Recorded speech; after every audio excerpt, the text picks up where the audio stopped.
Bonjour à tous et bienvenue pour ce nouvel épisode de podcast avec de nouveau le docteur Florence Desachib. Bonjour Florence. Bonjour à tous.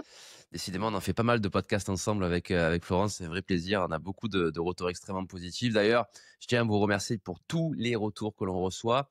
On a fait une vingtaine de podcasts en tout, ce qui fait qu'on est dans le top 1% des podcasts français. Ben oui, parce que Super. dépasser, je crois, 5 ou 6 podcasts, vous faites partie du 1% français. Donc voilà, ben écoutez, on peut se le dire, se faire plaisir à le dire, puisque du coup, c'est quand même beaucoup de temps d'investissement. Donc voilà, mais c'est pour notre plaisir, pour votre plaisir et pour vous partager le maximum de valeur. Alors, les beaux jours approchent. D'ailleurs, je sens que le soleil va bientôt arriver et que je vais avoir le soleil en pleine figure, mais c'est pas grave. Je vais bronzer un petit peu. Et donc, les vacances approchent et parfois les vacances à la campagne. Et on aime bien des fois amener nos animaux à la campagne. Donc pour ce podcast, on va traiter justement de nos animaux et les vacances à la campagne. Florence, est-ce que vous voulez introduire ce sujet? Alors, c'est surtout, bien sûr, les problèmes quand les animaux, surtout les chats, sont plutôt citadins, évidemment. Ceux qui ont l'habitude d'être à la campagne, il n'y aura pas de souci. Mais c'est vrai qu'il y a des propriétaires qui se posent beaucoup de questions. On va essayer d'y répondre sur le fait que le chat va aller à la campagne. Est-ce qu'il va s'y faire? Est-ce qu'il va se perdre? Est-ce qu'il va faire des milliers de kilomètres pour rentrer chez lui? Voilà. Donc, on va essayer de déstresser tout le monde, les propriétaires, pour que les chats et les chiens puissent passer des belles vacances. Voilà. Parce que le podcast va traiter des chiens et des chats, mais c'est vrai qu'on va peut-être un petit peu Oui, plus des parler chiens et des des chats, chats, mais pour le coup. uniquement à oui, uniquement à la campagne. On parlera des Voilà. vacances l'été. Là, c'est vraiment la campagne pour les gens qui ont soit une maison secondaire, soit qui vont chez des amis pendant un week-end ou une petite semaine. Mais on va faire un focus plus important sur les chats, même si les chiens vont être abordés. Oui. D'ailleurs, c'est l'objet de la première question, justement. Y a-t-il des dangers à la campagne pour nos chiens et nos chats? Alors, oui, à la campagne, c'est très agréable, mais il y a plein, d'éléments, surtout qui sont inconnus, de l'animal et pas tellement de l'animal, mais de son corps, voilà. Donc, par exemple, sur les chats, eh bien, à la campagne, il va y avoir, par exemple, le voisin qui a mis, des produits, anti-rats, et chez vous, bah, il y en a peut-être dans l'immeuble, mais comme le chat ne sort pas. Donc la première chose à faire, et pour les chiens également d'ailleurs, c'est, lorsque vous arrivez dans une maison et dans un petit village, de demander s'il y a eu des traitements, traitements herbicides, traitements contre les limaces.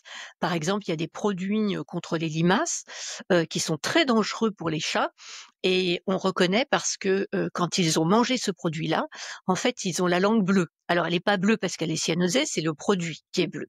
Donc dans les produits toxiques, il y a les produits anti-limaces, il y a ce qu'on appelle les raticides, c'est-à-dire qui tuent les rats et qui provoquent des hémorragies. Donc voilà, donc la première chose à faire, c'est de demander un petit peu au voisinage et peut-être à la mairie, si c'est un tout petit village, est-ce qu'il y a eu des traitements? Et de faire très attention, à ça parce qu'évidemment, on dit que les animaux, sont intelligents, certes, mais les hommes étant intelligents aussi ou alors peut-être un petit peu surnois, font tout pour que l'animal, soit attiré par ces produits-là. Donc ça, c'est vraiment très important. Après, bien sûr, on en reparlera, il y a d'autres petits «dangers» entre guillemets parce que l'animal ne connaît pas, mais la première chose à faire vraiment, c'est cela et si vous voyez votre chat qui revient avec une souris qui n'est pas très vivace, vous faites très attention parce que justement, c'est peut-être une souris intoxiquée qu'il a réussi à attraper. Je ne doute pas que votre chat soit très agile, mais s'il attrape une souris dans les 30 secondes où il est arrivé, c'est quand même il y avait un petit souci. Voilà, donc là, je resterai sur ce conseil vraiment qui est fondamental. D'accord, donc c'est vrai qu'il faut y penser quand on arrive dans une maison de campagne, effectivement, s'il y a des traitements qui ont été réalisés, et que le chat pourrait potentiellement ingérer. Je vous avoue n'y avoir pas pensé forcément, mais dit comme ça, c'est vrai que c'est très, ouais, très important et quelque part un peu, évident. On va continuer sur le chat justement. Faut-il vacciner un chat qui n'est jamais sorti, mais qui va en vacances à la campagne? Alors, moi je pense oui, Parce que, déjà, s'il est à la maison alors vous savez que quand les chats sont à la maison, on les vaccine en général contre le typhus et le coryza, parce que ça, vous pouvez rapporter ce virus à la maison.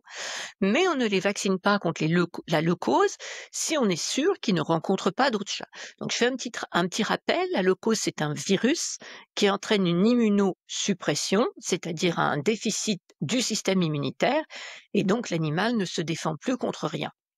Alors, la leucose, ça s'attrape comment? Soit par bagarre avec la salive, soit par saillie. Alors, saillie, c'est beaucoup plus rare parce que les femelles souvent sont, enfin même presque toujours en appartement et les mâles aussi sont stérilisés. En revanche, vous vous doutez bien que lorsque le gros matou du coin va voir arriver un chat de la ville sur son territoire, ça va pas lui plaire du tout. Donc, il y a des risques de bagarre.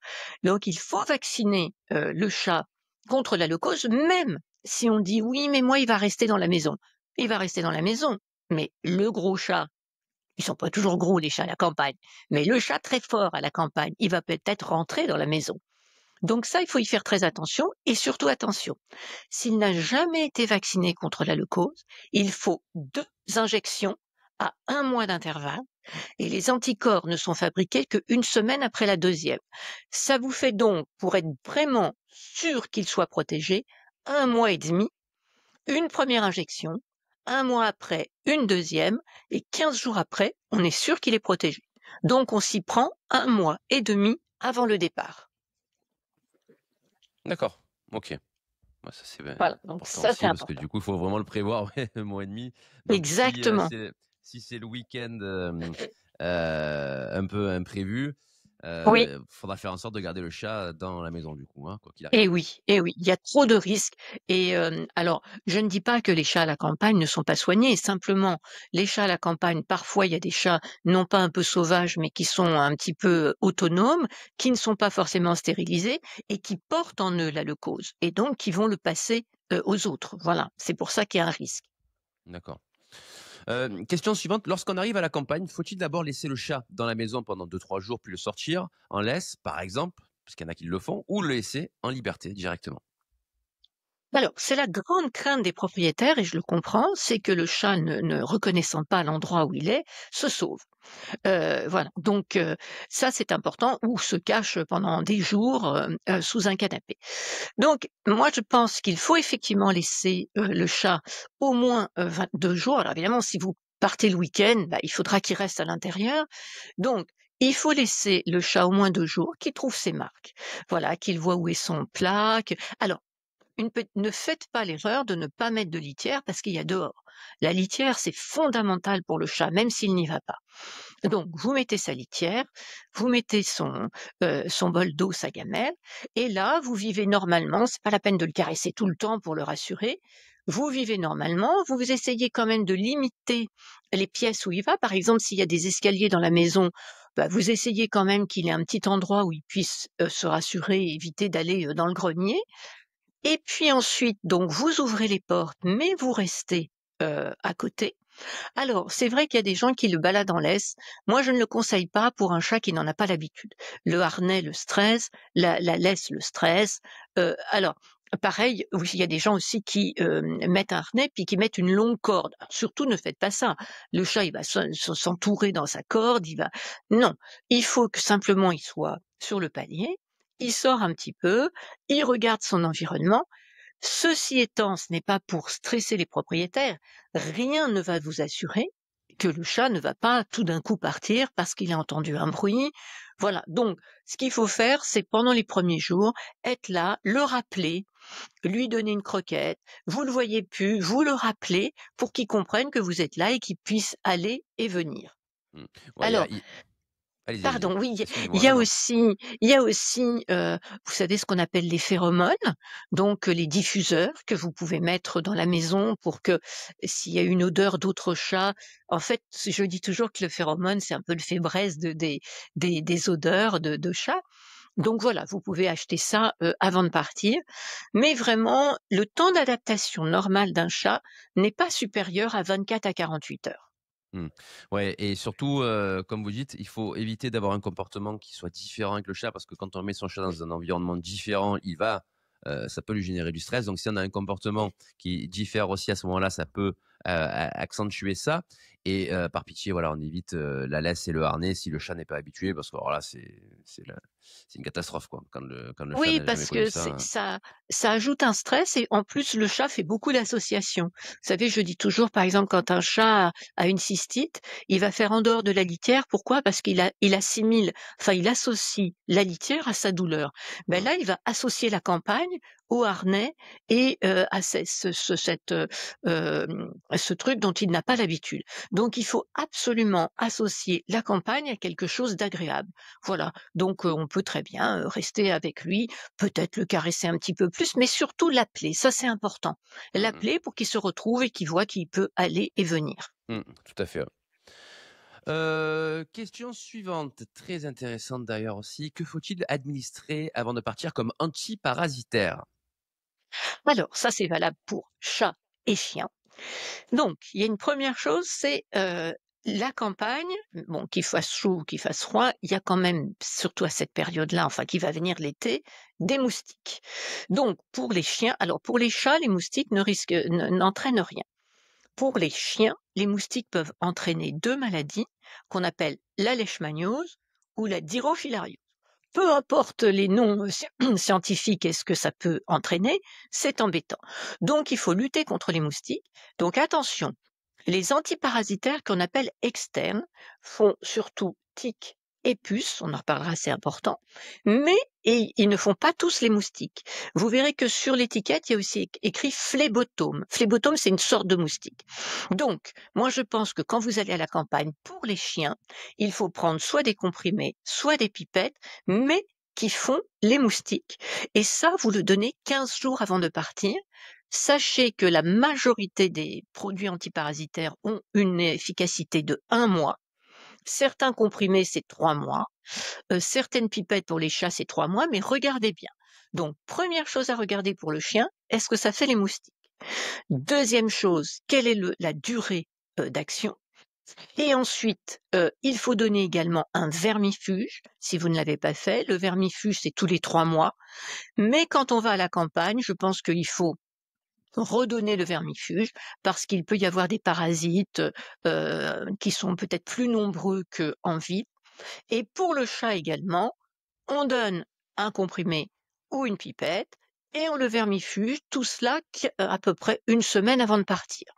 Donc le chat, c'est tiques et puces. N'oubliez pas les tiques. Pour le chat, il y a aussi des produits qui ne font que anti-puces. N'oubliez pas les tiques pour le chat. En général, elles se mettent au niveau des oreilles et il y en a énormément, alors que sur le chien, on en trouve 1 ou 2. Donc tiques pour tout le monde. Sur le chat, c'est très rare que ça donne une maladie. Là, ça donne une maladie qu'on appelle l'hémobartonellose, mais sur le chien, ça donne la pyroplasmose. Donc là, attention, on fait tic, puce, moustique pour le chien, et pour le chat, tic et puce. Je reviens sur les puces. Il n'est pas rare que quand on arrive dans la maison de campagne, que ce soit la vôtre ou des amis, en fait, l'hiver, les puces se sont mises sous forme de cocon. Et quand vous arrivez, que vous marchez sur le parquet, ce sont les vibrations qui font que le cocon se développe et tout d'un coup, vous vous retrouvez avec plein de puces. Voilà. Donc ça, on fait très attention à ça. Et alors je vois déjà certaines personnes qui vont s'offusquer, parce que ça s'offusque rapidement parfois en disant: «Oui, le cachet, pour, traiter enfin le cachet antiparasitaire, c'est pas bien» et cetera et cetera. Mm. Alors, Mm. qu'on soit d'accord sur ça, on va adapter. C'est-à-dire que si par exemple, son chien n'a pas ou son chat n'a pas de problème de peau, on peut effectivement donner un antiparasitaire Oui. externe. L'antiparasitaire interne est intéressant notamment quand, quand, le chien ou le chat a des soucis, de peau. Exactement, voilà, les comprimés. Il y a maintenant des comprimés pour chats et puis aussi quand, par exemple, il y a 2 chats en même temps. Quand il y a 2 chats à la maison, souvent, ils se lèchent l'un l'autre, donc faut faire très attention à ce moment-là de ne pas mettre de pipette et ou alors il faut séparer les chats pendant la nuit, par exemple. Même les chiens, ils peuvent se lécher entre eux. Donc quand il y a 2 animaux, on préfère les comprimés. Maintenant, si c'est un chat à qui on n'arrive pas à donner les comprimés, voilà, c'est-à-dire que on fait en fonction. Mmh. Mais Les pipettes nouvelle génération sont aussi efficaces, ça c'est important, que les comprimés. Il Mmh. n'y a pas de souci là-dessus, mais effectivement, on fait attention à ça. Est-ce qu'il y a un enfant en bas âge et qui risque de toucher la pipette? On ne le fait pas. Est-ce qu'il y a 2 animaux? Donc c'est en fonction de la situation de la famille. Et d'ailleurs, pour ceux qui ont vacciné leur chien contre la leishmaniose, le vaccin ne couvre pas, à 100. Il faut compléter avec un antiparasitaire, hein? Exactement. Mmh. Ouais, exact, et la pyro, c'est pareil. Ça ne couvre pas à 100, ça améliore, mais il faut quand même, lutter contre les parasites, oui. Mmh mh. Question suivante, on vient sur les chiens. Y a-t-il des précautions à prendre pour un chien qui va se balader dans la campagne alors qu'il n'en a pas l'habitude? Alors oui, on en a déjà parlé, mais tant pis, on insiste, les coussinets. Le nombre de chiens qui se coupent les coussinets ou qui se brûlent les coussinets ou qui ont même des petits cailloux, parce qu'ils ont marché longtemps. Donc on renforce les coussinets 15 jours avant de partir. Voilà. Si vous avez des amis à la campagne qui ont des chiens de chasse, eh bien, essayez de comparer le coussinet de votre chien citadin et de ceux de la campagne, et vous verrez que les coussinets de la campagne, mais c'est du cuir. Et le vôtre, qu'est-ce qu'il a? Des petits coussinets roses. Mmh. Donc, vous faites attention à ça. Il existe 2 types de produits pour les coussinets. Soit c'est une espèce de crème, je vous l'ai déjà dit, ça ressemble à une boîte à cirage. Soit un produit en liquide, faites attention, parfois il est jaune. Donc que le coussinet soit jaune, c'est pas très grave, mais que le tapis des amis soit jaune, c'est un petit peu embêtant. Donc vous faites ça tous les jours, avant, pendant et un petit peu après, et surtout vous regardez quand vous revenez de la balade, s'il n'y a pas des épillets. Vous savez, les épillets, on en a déjà parlé, c'est des petits, comme des petits brins de blé, et ça se met en fait entre les doigts, là, ici. Donc ça passe par le coussinet, ça se met entre les doigts et ça remonte le long de la patte. Donc on regarde les 4 pattes du chien quand on rentre, pas uniquement pour lui nettoyer les pattes, mais pour bien voir qu'il n'y ait pas de petits cailloux et de petits éléments qui se sont mis dedans. C'est très important parce que comme les doigts sont très serrés, eh ben, le moindre petit élément extérieur qui se met va y rester. Donc les coussinets en premier lieu. D'autres précautions auxquelles on peut penser? Pardon? D'autres précautions auxquelles on peut penser aussi? Alors, pour le marché, bah, évidemment, on fait attention aussi à la résistance de l'animal et à la chaleur. C'est-à-dire que il faut toujours que vous ayez de l'eau. On ne se rend pas compte qu'on dit: «Ah bah, le chien, il est très heureux d'avoir marché». Plus d'1 heure pour un chien qui n'en a pas forcément l'habitude et qui se balade autrement, dans le, pâté de maison. Il faut avoir toujours, bien sûr, une friandise un petit peu énergétique. Il faut avoir donc, de l'eau, bien évidemment. Faut faire très attention, au soleil pour les races, on en avait parlé, brachycéphales, c'est-à-dire qui se fatiguent assez rapidement. Donc pensez à ça. En fait, il faut que vous considériez que le chien qui marche 3 heures, il marche beaucoup plus parce que vous, vous marchez, mais lui, il va devant, il retourne, il va sur le côté, il a fait, 8 heures de marche. Donc voilà, c'est un sportif, il faut qu'il boive, il faut qu'il mange un petit peu, il faut pas qu'il y ait de soleil et il faut qu'il se repose. Mmh mh. En plus, il existe donc des bouteilles que, vous pouvez utiliser, vous pouvez remplir. Après, quand Oui. vous basculez, il y a un petit réservoir pour que le chien puisse boire. Il y a des gamelles pliables, donc ça, c'est important effectivement de prendre de l'eau avec soi, tout à fait. Et petit conseil, j'y pense dans les balades aussi, évitez quand même, faites très attention à ce que le chien peut renifler, pareil, Mmh. et peut boire. Faites attention qu'il ne boive pas, justement, lui donner à boire, ça évite qu'il boive dans des eaux un petit peu stagnantes.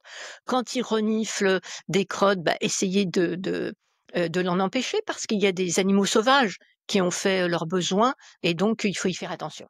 Mmh mh. On en vient à la dernière question. Bon, j'ai passé un bon moment, à la campagne avec mon chat, c'était génial et tout, mais est-ce que mon chat peut déprimer quand il rentre, parce qu'il est sorti à la campagne et qu'ensuite il retourne justement dans son appartement?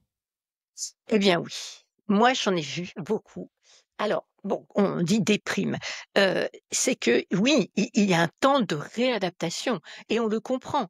Le chat, il a passé 1 mois à la campagne, il était content, il regardait dehors, il regardait les oiseaux, il sortait, il rentrait, éventuellement il a eu des copains, bon ça c'est pas toujours, et puis il se retrouve dans son appartement sans les propriétaires surtout. Tout le monde retourne au travail et donc, qu'est-ce que fait un chat qui déprime? Eh ben, il reste dans son coin, heu, il mange un petit peu moins, il peut se lécher, hein, il stresse un petit peu. Alors, 2 solutions. Vous attendez 3-4 jours et tout rentre dans l'ordre. Bon, on laisse comme ça. Mais si, au bout d'une semaine, il a toujours ce comportement-là, il y a une solution, c'est retourner à la campagne. Mais comme vous ne pouvez pas, là, on en avait déjà parlé, des produits un petit peu anti-stress naturels, des plantes à la valériane, des protéines de lait, éventuellement des phéromones. Mais il faut prévoir ça, donc il faut pas culpabiliser parce que il faut rester sur le fait qu'il a passé un bon moment à la campagne. Mais voilà, si à chaque fois il le fait, faudra peut-être penser, à donner, avant de revenir, peut-être un anti-stress pour que le retour, se fasse bien. Mais autant les chiens sont avec leur propriétaire et donc ça change pas grand-chose à part qu'ils se baladent plus. Mais les chats, faut y faire très, très attention parce que ça existe. Mmh. Et après on peut aussi accentuer, les jouets, peut-être des moments de jeu avec le chat Oui. pour aussi, le divertir? Bien sûr, alors qu'est-ce qu'a fait le chat à la campagne? Il n'a pas non plus fait des trucs extraordinaires, hein, mais il a vu beaucoup de choses. Il a regardé dehors, il a vu des oiseaux. Donc effectivement, si jamais il déprime, on en avait un petit peu parlé, c'est ce Ouais. qu'on appelle l'éco-recadrage, eh bien on s'arrange pour qu'il voit le mettre devant une fenêtre. Voilà, réorganiser un petit peu l'appartement, parce que c'est vraiment ça qui l'aura fait de différent de l'appartement. C'est Ouais, alors vraiment les stimulations visuelles. voilà, c'est ça ce que j'allais dire, stimulation visuelle, tout à fait. Donc il faut rester sur ces stimuli-là. Exactement. Tout à fait. Eh bien, Florence, merci beaucoup. On est arrivé au bout de ces 7 questions sur la thématique de nos animaux et les vacances à la campagne. Comme d'habitude, je vous laisse le mot de la fin. Eh bien, le mot de la fin, c'est qu'il ne faut pas du tout stresser. C'est très important d'emmener ces animaux. Ça fait plaisir aux animaux et à vous. Il faut alors, c'est vrai qu'on a dit que les chats, pour un court moment, sont peut-être mieux à rester chez eux, mais pour 15 jours ou 3 semaines, c'est bien de les emmener. Donc voilà, même s'il y a, un temps d'adaptation, il faut les emmener. Les dangers à la campagne, il y en a, mais quand on en est conscient, eh bien, il y a aucun souci. Mais c'est vrai que ça demande une préparation. Donc je laisse toujours un mot-clé à la fin. Le mot-clé, ça sera: «On prépare» l'arrivée à la campagne, donc préparation. Il revient souvent ce mot hein, dans les podcasts, préparation dans le mot de la fin. Voilà. Super. Ben, merci beaucoup, Florence. Merci à tous d'avoir suivi ce podcast. Comme d'habitude, n'hésitez pas à le liker, à le commenter, à le partager, c'est important. Nous, on se retrouve très vite, Florence, pour un prochain podcast. Là, on a quelques semaines devant nous d'avance et on se revoit quelques semaines plus tard. Mais en tout cas, voilà, on va préparer de nouveaux podcasts à venir. Donc, pas d'inquiétude. Merci encore. Je vous souhaite à tous une excellente journée. Si vous regardez en pleine journée comme nous, une excellente soirée. Et on vous dit à très vite. Très vite.